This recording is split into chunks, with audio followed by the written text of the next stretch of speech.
Hello आर्मीज, आपका स्वागत है मेरे YouTube channel BTS Korean army 111 इन भोजपुरी सॉन्ग। तो मैंने कल ह्यूमन लव स्टोरी दी थी और आप लोगों से पूछा था कि आप लोग नेक्स्ट स्टोरी टॉप दे चाहते हैं या फिर टॉप जेके।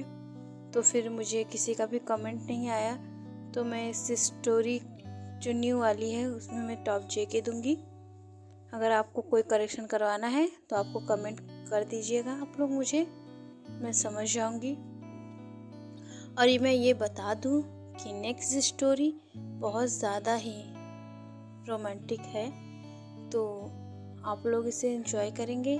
इसलिए मेरी इस स्टोरी को भी सपोर्ट कीजिए, जिससे मैं न्यू स्टोरी जल्द से जल्द दे पाऊँ और ये ह्यूमन लव स्टोरी को ख़त्म कर पाऊँ। तो चलिए स्टोरी का 8 पार्ट स्टार्ट करते हैं। ह्यूमन दोनों ही जिमिन के अपार्टमेंट में होते हैं और जिमिन को पता चल गया था कि ये युंगी है, तो वो भी अब ज़्यादा हिलती डुलती नहीं है। वो भी एक स्थान पर खड़ी रहती है, एक जगह पर, जिससे युंगी उसे किस करते हुए उसे बेड पे लेके जाता है और बहुत ही रोमांटिकली उसको किस करता है और बहुत ही प्यार से उसके क्लोथ को रिमूव करता है और दोनों ही साथ में अपने लव को एंजॉय करने लगते हैं। दूसरी तरफ ते को किसी ने कहा था कि उसका जो हस्बैंड है काई, वो किसी गर्ल के साथ किसी होटल रूम में है। अब वो उस होटल में जाती है और देखती है तो सच में काई किसी गर्ल के साथ किस कर रहा होता है तो उसके साथ इंटीमेट हो रहा होता है। अब ते बहुत ज़्यादा ही टूट जाती है ये देखकर, क्योंकि वो काई को सच में मन ही मन अपना हस्बैंड मानती है, क्योंकि दोनों की इंगेजमेंट हो गई थी। अब वो बहुत ज़्यादा ही ड्रंक कर लेती है, क्योंकि पास में ही बार था।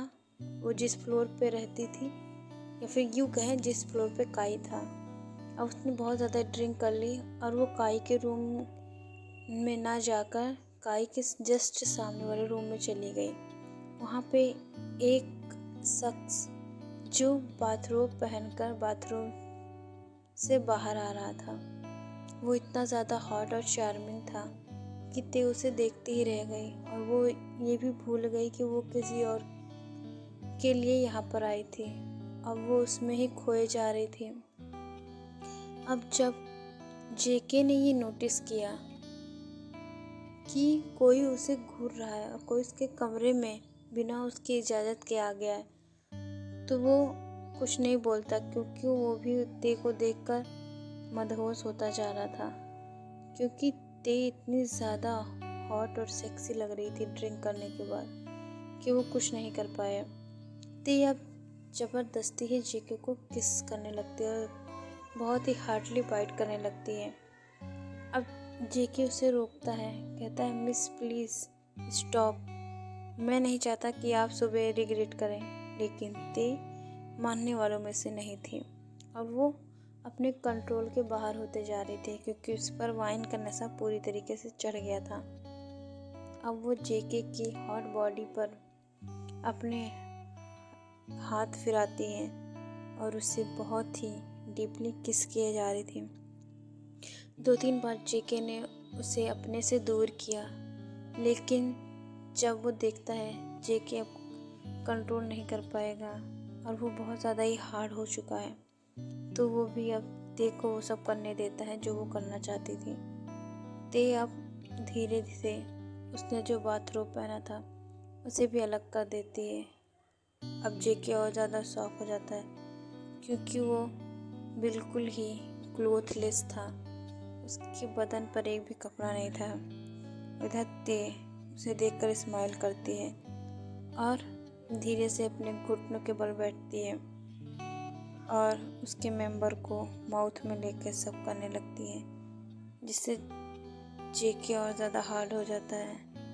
अब वो कंट्रोल नहीं कर पाता, अब वो ते के ऊपर आता है और ते के सारे क्लोथ्स रिमूव करता है, क्योंकि वो ज़रूरत से ज़्यादा ही हार्ड हो गया था और अब उसे भी कोई चाहिए था जिसके साथ वो इंटीमेट हो सके।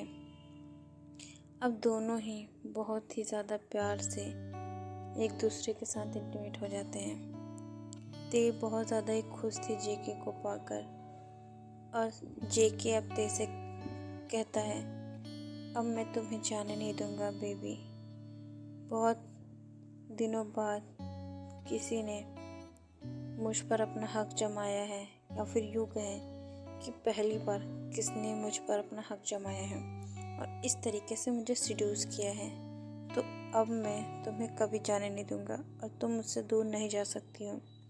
और वो उसे कसकर पकड़कर सो गया। नेक्स्ट डे मॉर्निंग में जब ते उठती है तो देखती है कि वो किसी की बाहों में सो रही है, बहुत ही आराम से।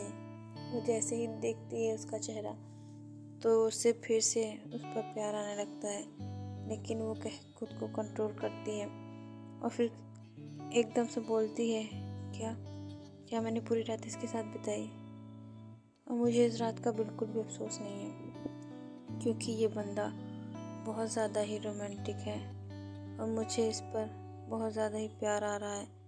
ये बहुत ही ज़्यादा ही क्यूट है। मुझे कोई परवाह नहीं कि दुनिया वाले क्या कहेंगे, लेकिन आज मैंने जो किया उस पर मुझे गर्व है कि उस काई से तो अच्छा ये है जो अजनबी है, और उसने आज मुझे वो फील कराया जो काई कभी नहीं करा सकता था। और वो उसे सोता हुआ छोड़कर ही वहाँ से जल्दी से अपने कपड़े पहनकर चली जाती है।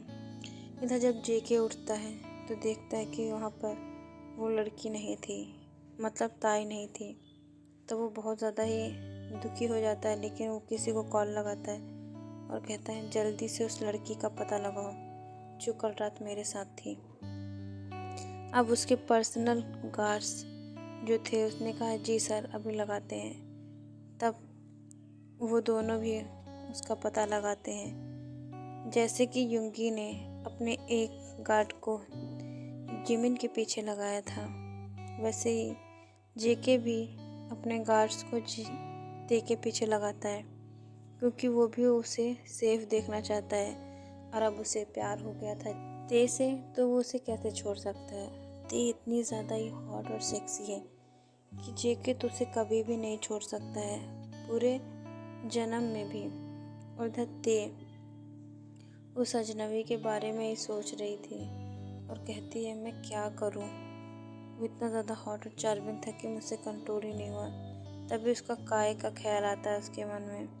तब वो और ज़्यादा सैड हो जाती है और वो जेके को पूरी तरीके से भूल जाती है। अब उसे इस गिल्ट से निकलने के लिए वो बहुत दूर किसी को बिना बताए ही चली जाती है।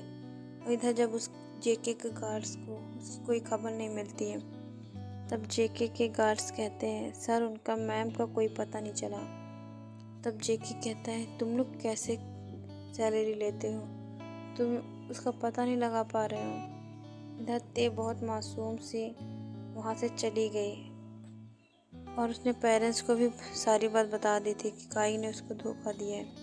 उसके पेरेंट्स भी जानते थे कि अब उसे कुछ देर के लिए अकेला छोड़ना होगा। इधर उसने अपने दोस्तों को भी बहुत कुछ बता दिया था, मतलब कि उसने काई और अपने बारे में तो नहीं बताया था, लेकिन उसने कहा था कि मैं कुछ दिनों में वापस आ जाऊंगी। इधर वो सुसाइड अटेम्प्ट करने की कोशिश करती है, लेकिन उसका मन नहीं मानता है, पता नहीं क्यों, लेकिन उसे जेके की याद आ जाती है जिससे वो नहीं करती है। कुछ दिनों बाद वो खुद को शांत करके वापस आ जाती है। तो इधर जेके के गार्ड्स को पता चल जाता है तो तुरंत ही उसे बता देते हैं। इधर जेके भी 7 दिनों से बहुत परेशान रहता है। अब उसे ये खुशी मिल जाती है कि ते मिल गई है, तो जल्दी से अपनी कार लेके उसके घर की तरफ जाता है। तभी उसके बॉस का फ़ोन आ जाता है, क्योंकि जेके मिलिट्री में था। अब उसे अर्जेंटली जाना पड़ता है, क्योंकि एक गैंग का पता चलता है जो कि लड़की को बेचने का काम करता था। अब जेके इतना होनहार काबिल ऑफिसर था कि उसे जाना ही पड़ता है, वो मना भी नहीं कर सकता था कि वो नहीं जाएगा। अब उसे तेग से कुछ और दिन दूर रहना पड़ेगा। और इधर बहुत ही अच्छे से वो अपने काम को करता है और उसे एक गोली लग जाती है जो कि बस उसे छू कर ही गई होती है, और वो जल्दी ही रिकवर भी हो जाता है क्योंकि उसे आदत होती है इन सब चोटों की। जल्दी से वो मिलिट्री से आने के बाद सीधा ते के अपार्टमेंट में जाता है और ते अपने ही ख्यालों में खोई होती है क्योंकि इन 7 दिनों में उसे ये पता चलता है, या फिर यूँ कहें जब से जेके से दूर हुई है तब से उसे कुछ दिनों बाद ये पता चला है कि वो प्रेग्नेंट है और ये बच्चा जेके का ही था। और वो बहुत ज़्यादा खुश थी अपने चाइल्ड को लेकर। उसने अपने दोस्तों से भी बता दिया था कि मैं इस बच्चे को रखूँगी अपने पास और ये मेरे और उस मिस्टीरियस की निशानी है जिसे मैं कभी भी उससे दूर नहीं करूँगी। और इधर जेके को भी ये बात पता चल जाती है क्योंकि उसके गार्ड्स बता देते हैं। जब भी ते हॉस्पिटल जाती थी तब उसके पीछे उसके गार्ड्स होते थे। अब जेके बहुत ज़्यादा खुशी के साथ ते से मिलने आता है और उसे पीछे से हग करके कहता है, I miss you so much, कहाँ चली गई थी तुम। अब ते बहुत ज़्यादा शौक हो जाती है, सोचती है ये कौन है। तो कि बाय यार मिस, जेके ते को क्या सरप्राइज़ देने वाला है वो भी कल पता चलेगा क्योंकि जेके को इतनी बड़ी खुशी मिली है। अब वो ते से क्या कहेगा वो कल पता चलेगा। कि भाई यार में इस नेक्स्ट पार्ट के लिए इंतज़ार कीजिए और इस स्टोरी को भी सपोर्ट कीजिए जैसे कि आपने ते को की है स्टोरी को सपोर्ट, उस तरह से मुझे ह्यूमन के भी सपोर्टर्स चाहिए क्योंकि मुझे ह्यूमन स्टोरीज़ भी देखो की तरह ही बहुत प्यारी हैं और मेरे कुछ सब्सक्राइबर हैं जिनको पसंद है, इस वजह से मैं दोनों ही स्टोरी दूंगी। तो कि बाय यार मिस।